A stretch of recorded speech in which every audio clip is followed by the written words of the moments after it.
America's obsession with baseball was influencing many of the young men at the colony. So Benjamin built yet another attraction, their very own ball field adjacent to the park.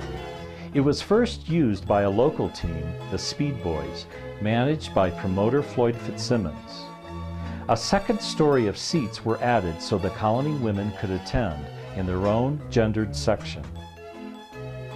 In 1914, the House of David sported their first team, which was managed by Francis Thorpe, a talented athlete from Iowa.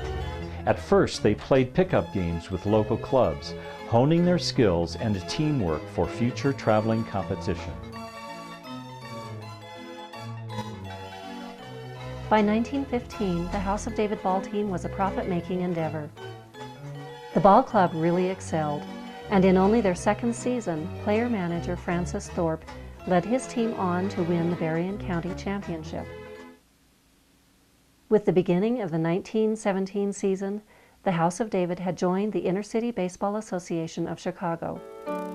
Now the team could expand their competition by playing semi-pro clubs in Southwest Michigan, Northern Indiana, and naturally, teams in the Windy City. At the end of their first season as a traveling team, the House of David won the league championship. Their claim to fame in baseball history was underway. They were featured in Spalding's Baseball Guide of 1917 and in the 1919 New York Times. By now, even the young ladies of the colony were playing, and they were sensational, usually beating all comers. They were undefeated in their 1919 season. This was due to the fact that 6 of their players just happened to be young men. Look closely at the players standing behind the girls on the bench. They are Arthur Jackson and Dwight Zeke Boschke. Zeke would soon move up to the 1920 men's team, as seen in this photo. Baseball was an exciting attraction, with their home games drawing capacity crowds. The locals loved these bearded beauties. But despite all this fun with the national pastime, the colony would soon face controversy and scorn.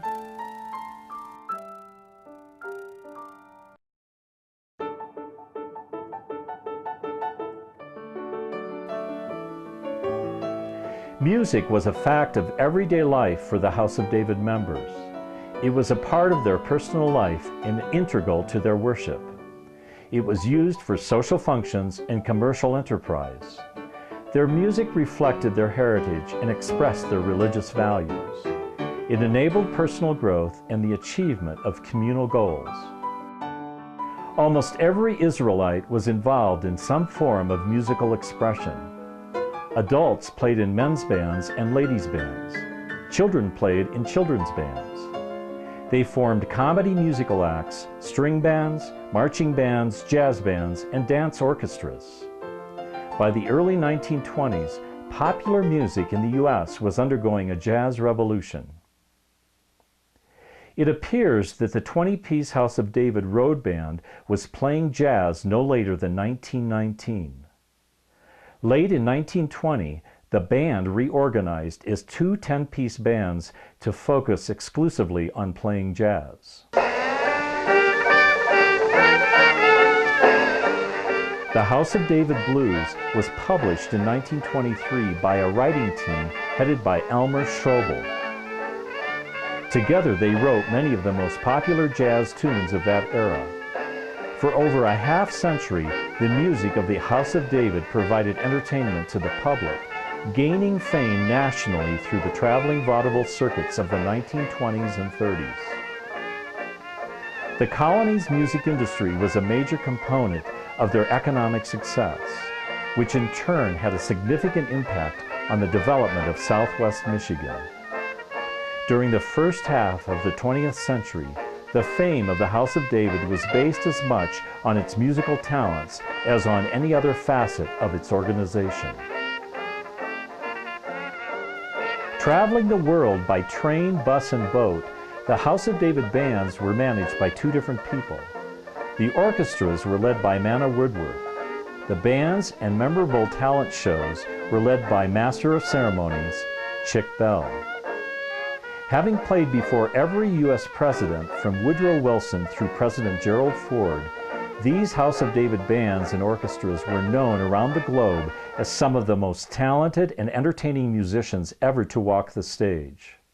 The reason that the bands are not very well known today is because by 1927 they were no longer on the road. They were still fielding in bands at the park, but they weren't out there on the vaudeville circuits.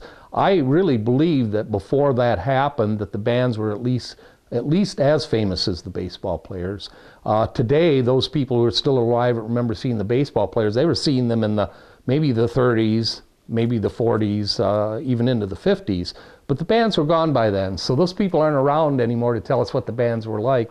One of the saddest things is that there are, to our knowledge, no known recordings still in existence of the early bands, so we really don't know how they sound. We know how their contemporaries sound. We know how the earliest people who played the House of David blues sound, but we don't know exactly how they sounded. We think they were very good, though, from all the accounts, the contemporary accounts at the time.